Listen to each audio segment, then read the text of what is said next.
Owning and operating a small business comes with many challenges. Business owners risk it all to offer great products and services to the communities in which they serve. Hi, I'm Todd Sachs, founder of MeetLocalBiz.com, and I'm here today with Jenny Walsh, the owner of Legacy Contracting in Carroll County, Maryland. Good morning, Jenny. Thanks for meeting with us. Good morning. Thanks for having me. So what is Legacy Contracting? Legacy Contracting is an excavation company. We do hardscapes, septic, asphalt, concrete, even site utility. We say anything from the ground down. So tell us your story. How did it all begin? Sure. Legacy started in December of 2002. I was at the time a stay-at-home mom. It was time to go back to work. I had a 1-year-old, a 6-month-old, and I was about to be pregnant with my third child. And so I wanted to do something that I could do, with the kids close by, and I wanted to use the skills that I had as 14 years as a commercial property manager. So we initially started with doing services for commercial real estate companies that I knew when I was in the business were hard to find, retrofitting office spaces and that kind of thing, HVAC work, carpentry. And after a few years, it went more into stormwater management ponds. So we actually transitioned from being an interior company to an exterior company. Did you use a business plan? Not at all. We flew by the seat of our pants. That was our program. And I can't say that that was especially effective, but at the time it felt like all that we could do. And definitely lack of planning was a mistake. So looking back, you would have preferred a business plan? Looking back, I would have done a lot of things differently.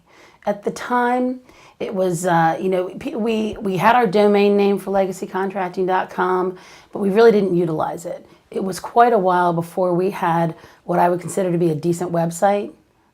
And then even a couple of years after that, before we had a really effective website.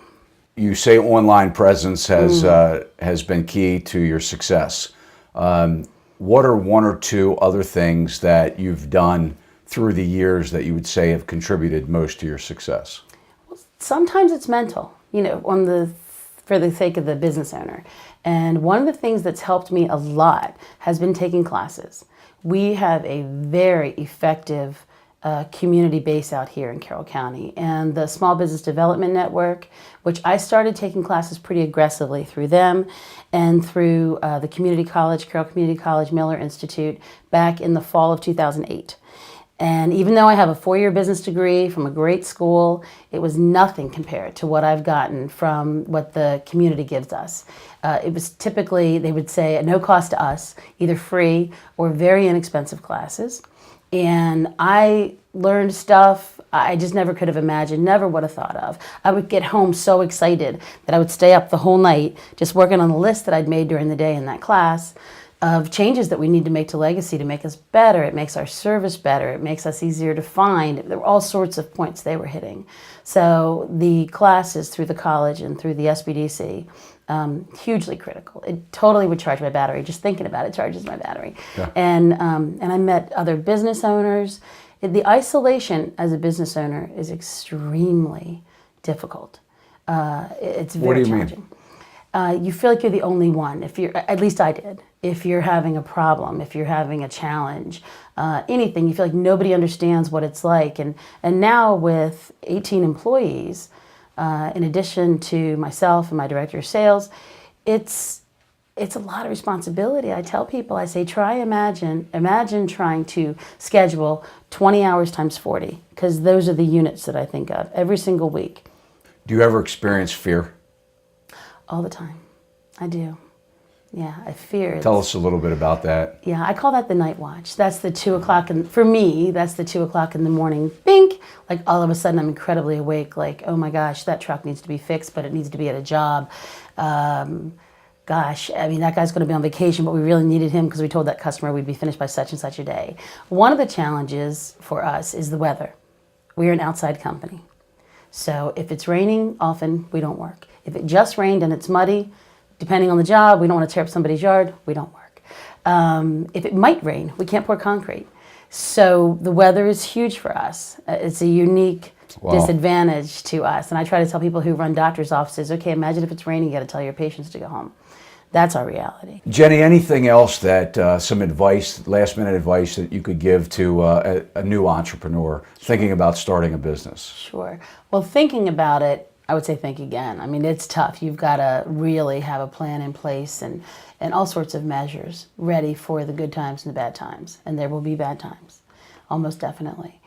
For us, we've had challenges through the years here at Legacy, and a couple of years ago, say maybe 4 or 5. We had a particularly tough time. There was simply nothing going on. We were going into November. It was the worst time of year for us as excavators.